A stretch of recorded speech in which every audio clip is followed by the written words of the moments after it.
What's up everybody, it is the Higgs joining you from MMO-Play.com, and today we are going to be doing a top 10 countdown, the top 10 MMOs that we are looking forward to in 2015. Let's get started. Number 10. Welcome to the Repopulation, a sci-fi themed sandbox MMORPG. Coming in at number 10, we have the Repopulation. This is a crowd-funded game that as of 175 days before the end of the campaign has raised almost $72,000. But beyond that, what puts this game on my list is the same thing that's going to put a lot of other games on my list. Primarily, it looks way different. First off, it's a sandbox-oriented MMORPG, which right off the bat, you got my attention. Second off, leaving the sandbox out, which is a big chunk to leave out, just looking at the MMORPG style of the game, there are a lot of seemingly very well executed classic MMO staples, as well as some really cool advancements in the field. First off, no levels. I love that. I hate levels. I think it's an outdated system, no levels. Tons of skills, tons of crafting, harvesting, diplomatic things happening, skills that increase through use. This is another thing that's been hot in the MMO scene these days, and for good reason. These are skills that increase as you use them. Things aren't given to you automatically. A bunch of in-game features that encourage exploration and engaging with other players in ways that we really haven't seen a whole lot in other popular MMOs. Two styles of combat that can be switched between at a moment's notice. You've got action mode and RPG mode, a very cool feature. The Repopulation also looks beautiful, but in my mind, what pushes it over from this is just a cool game that I'm interested in into this is a game that I really want to play is that it straddles that fine line between classic MMO elements that I really want to see in a game because I think they still work, and cutting edge new stuff that makes a game feel fresh, new, and exciting. Number 9. Do not go where the path may lead.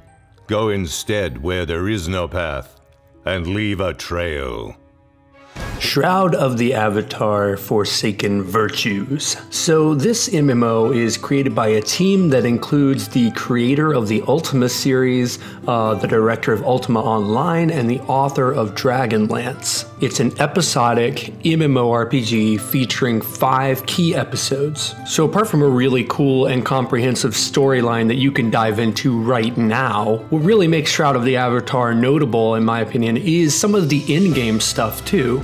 So there are different ways you experience the world too, which I think is pretty cool. You've got single player offline mode, a friends only, and a completely open world. This game also features a classless character model, which has 20 different skill trees for you to explore. Apart from that, this game just looks really solid, featuring your standard staples like PvP, housing, an interesting and cool and sort of new way to do combat, and much more. Number 8.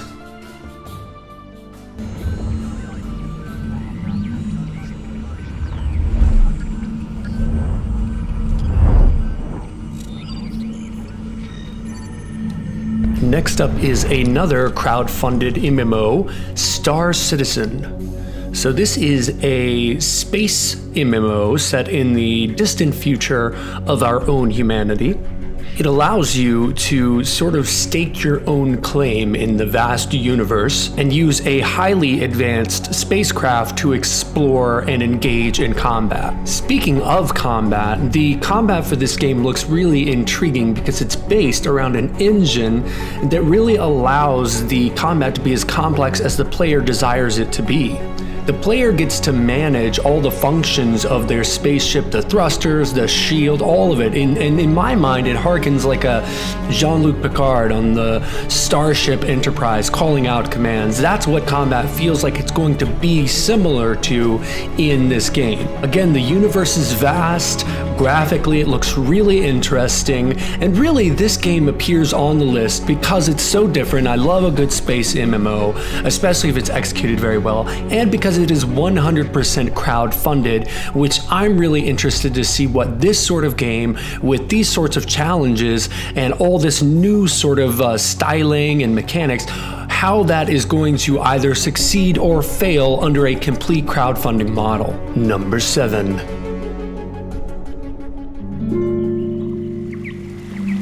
just woken up after having been asleep for what feels like a long, long time.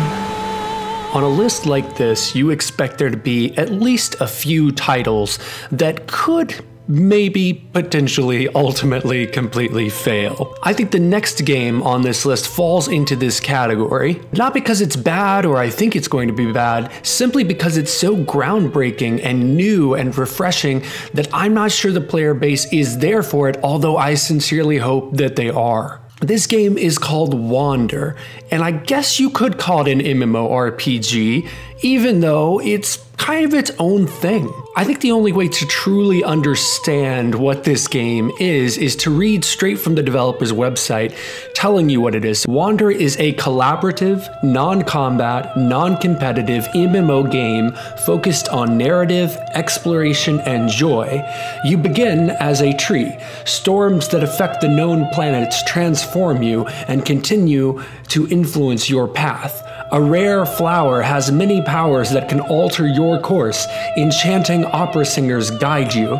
As you explore, you begin to discover others in the sprawling rainforest. Working together, you unlock new experiences, piece together the plot, and enjoy the varied beauty that Wander has to offer. I couldn't have said it better myself. A collaborative, non-combat MMO that's focused on exploration and collaboration just sounds so cool, I can barely even wrap my mind around it. This is definitely one that I'm looking forward to. Number 6.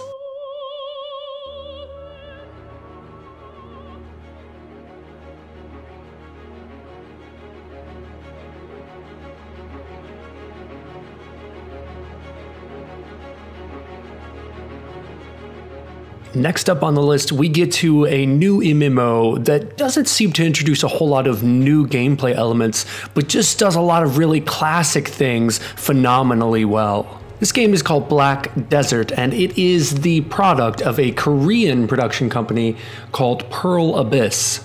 So first off, aesthetically, Black Desert just looks incredible. And there's a reason behind that. The developers reportedly created an entirely new game engine to be able to handle the massive world that they're building, as well as some of the really cool functions that are going to take place in that world. So it's a sandbox MMORPG, and because of that, there are a whole host of cool things you can do in the world, including castle sieges, which just look so cool. You've got your standard sort of faction setup, your normal races that you would expect. The combat is pretty much what you would expect in an MMORPG, the notable exception being that everybody can ride mounts while they're in combat. Movement in this game is a pretty interesting feature, as the developers implemented a parkour, sort of like pseudo Assassin's Creed system that's going to be a whole lot of fun to play with. You've also got player housing and some of the other standard features you would expect. Beyond that, there's not a whole lot we know about this game at this time. There are some rumors that there might be a random, powerful enemy in the form of a dragon appearing randomly while you're running around doing your thing, but I can't confirm or deny that at this point. What I can say though is that Black Desert seems like it's going to be the MMO of 2015 that's really going to take a lot of things that we already know and are familiar with, update them, present them in a new engine, and give us a whole lot to sink our teeth into. Number 5.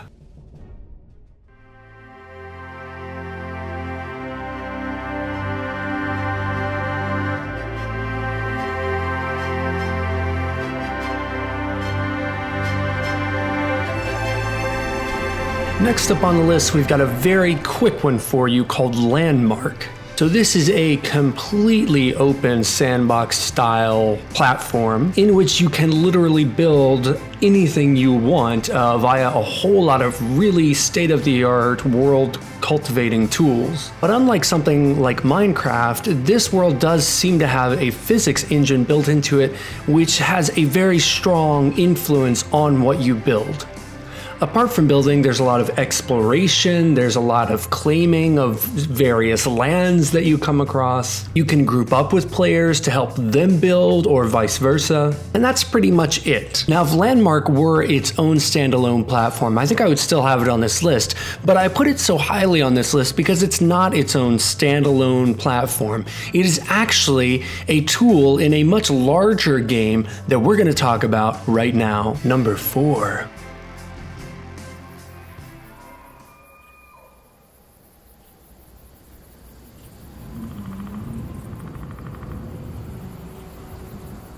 It doesn't seem like that long ago that EverQuest came along and completely reshaped how we all saw the MMO landscape. Well, I'm sure Sony is eager to try and reshape the landscape again with the next game on our list, EverQuest Next. So EverQuest Next is a complete reimagining of everything we know about EverQuest up to now. Norath has been completely reshaped, retooled, and updated for this latest MMO release. So there's some much needed updates to the EverQuest franchise here in terms of how the game actually operates. First off, character classes are designed to be, quote, streamlined. The storytelling in EverQuest Next seems to be very choice-oriented, so it seems like in terms of building your story arc as a player through the universe, you have a lot of control there. Now, what's really, really great about EverQuest Next, or what seems like it's going to be great, are two things primarily. First, the land, the actual geography and topography of Norath changes literally every day. Now, this is the case because everything in the game, everything in EverQuest Next, can be altered or destroyed. This means that you as the player have a direct influence on what some might say is always the largest character or the largest component of any MMO, the landscape itself. And quite frankly, if I were to discount the history of EverQuest up to this point, which I'm trying to do in order to be objective, this feature alone would land EverQuest Next on this list. But when you compound that with a certain nostalgia that even I can't be objective about, and also the implementation of Landmark, which we just discussed on this list, which is going to be used to actually put in geographical and topographical elements into EverQuest Next that the players created. When you factor those things in, also knowing that combat is going to be smooth, that the storylines are going to be compelling, that the game itself is going to be gorgeous and also shifting constantly, this game definitely lands on the list. Number 3.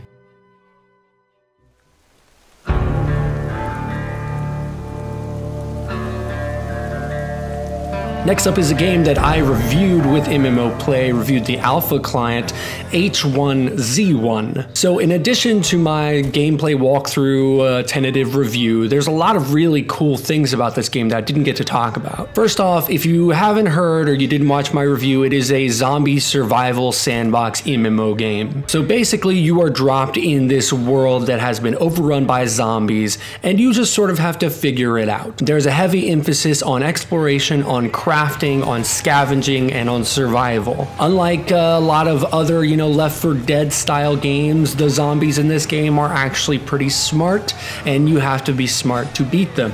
There's also really cool building features apart from just crafting. You can do some base building, which is really neat. There's tons of really cool player versus player content, and the artistic style of this game is breathtaking, eerie, unsettling, gorgeous, all at the same time. Now, what makes H1Z1 so fantastic, in my opinion, is that it's one of those rare games where the platform, the style of the game, actually really suits the storyline fantastically well. So well, in fact, that while I was playing the alpha of H1Z1, I almost got the sense that the open world sandbox MMO genre was designed for this game.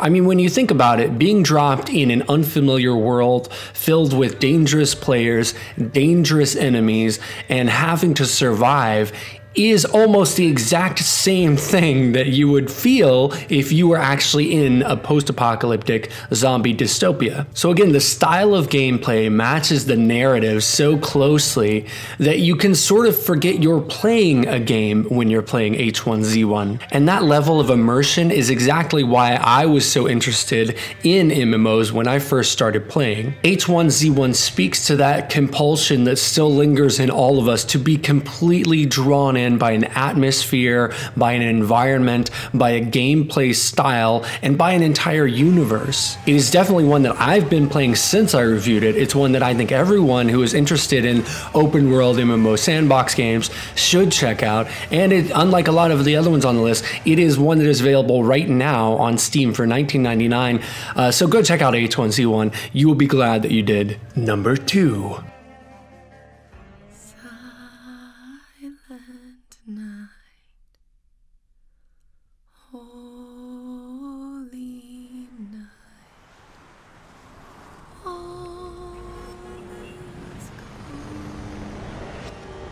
It's hard to watch something you love destroy itself. Well, you knew it was going to be on this list at some point. Next up, we have Tom Clancy's The Division. Just the premise alone of The Division gets me interested as someone who lives in New York City and is very interested in post-apocalyptic dystopia stuff. The Division gets me right from the word go. The premise is that a pandemic has swept through New York City, everything is falling apart, and there is a system set up where when this occurs, a special unit called the Division is activated. And their whole MO is that they operate completely without the command of any external force. Their sole purpose is to prevent the pandemic that is happening in New York from completely destroying all society. But if the storyline doesn't grab you, there's a lot of really cool things happening in this title that I think probably will. First off, you cannot talk about The Division without talking about how absolutely stunning the game looks. I would say if you were to compare The Division, the way it looks aesthetically, to all of the other titles on this list, there's maybe only one that comes anywhere close to it. The reason it's so gorgeous is because it runs on a new game engine called Snowdrop. As such, The Division runs on next-gen consoles, which means you are going to get a better graphical representation of the world that The Division takes place within than most of the other games on this list. Another cool technical aspect of the game is the implementation of companion gaming, which is something that's happening in a lot of MMOs these days. Basically, you can download an app on your smartphone or your tablet that gives you a somewhat tactical advantage in battlefield organization. Apart from that, the actual gameplay itself is just really cool and streamlined and is filled with all sorts of gadgetry and technological wow. I think probably out of all the ones on this list, The Division will most likely also be the one that's played by the largest number of people. I don't know that, but that's my suspicion at this point. So there's no way this game could not have ended up on this list. If you're into shooters, if you are into either first or third person, if you are into MMOs, this is definitely a game for you to check out. Number 1. We are the Emperor's finest. Faith is our shield. Hate is our weapon. We shall know. No fear. And here we are at number 1. If The Division is number 2, what in the world could be number 1? Well, keep in mind that a list like this is entirely subjective when I tell you that number 1 on my list is Warhammer 40k Eternal Crusade. Now, I know a lot of people are going to look at the art style and the functions of Warhammer 40k Eternal Crusade and say, how in the world could you be more excited about that than The Division? And my answer is pretty simple. I've been playing MMOs for a long time, and as such, the artistic styling, gameplay elements, and overall storyline of Warhammer 40k Eternal Crusade is more appealing to me than something like The Division. That's not to say I'm not going to play The Division. I am, and I'm going to love every second of it. That is to say that this game, Warhammer 40k, speaks to me on a level that the great MMORPGs of the past have spoken to me. I'm thinking exclusively of things like EVE, things like World of Warcraft, games that really grabbed me, and I grew as a player with them, spent years and a lot of money with them. Those are the MMOs that I look for, and Warhammer 40k looks like it's going to be one of those. In terms of function, there's not a whole lot that's new. It's faction warfare, but the thing that really speaks to me about Warhammer is its complexity. There are so many interesting and varied ways to play and enjoy this game. I mean, the bottom line for me is when it comes to an MMO, I want to feel as if I am getting my money's worth. And if it's a subscription model, if it's a pay-to-play model, whatever it is, I want to feel incentivized to invest both time and money in the title. And Warhammer feels like the one above all the others on this list that really is speaking to me in terms of incentivizing me to invest in it. Sure, The Division looks great, no doubt about it. But am I going to be playing it 5 years from the time it's released? I don't know. With Warhammer, I'd say there's like an 80% chance that I'm going to be playing that game 5 years, 10 years maybe, even after it's come out. It's so immersive, so complex, so evolved, the community is so large, so varied, so interesting. It's an MMO that grabs you by the throat, holds you down, and keeps you there for years. Now, it doesn't exactly sound pleasant now that I think about it, but you get what I mean. I want an MMO that's going to take me away and keep me away, and Warhammer 40k Eternal Crusade looks like it's the one that's going to do it in 2015. That is going to do it for me. I have been the Higgs from MMOplay.com. What are you guys looking forward to playing in 2015? Please leave a comment below and let me know, and I will see you next time.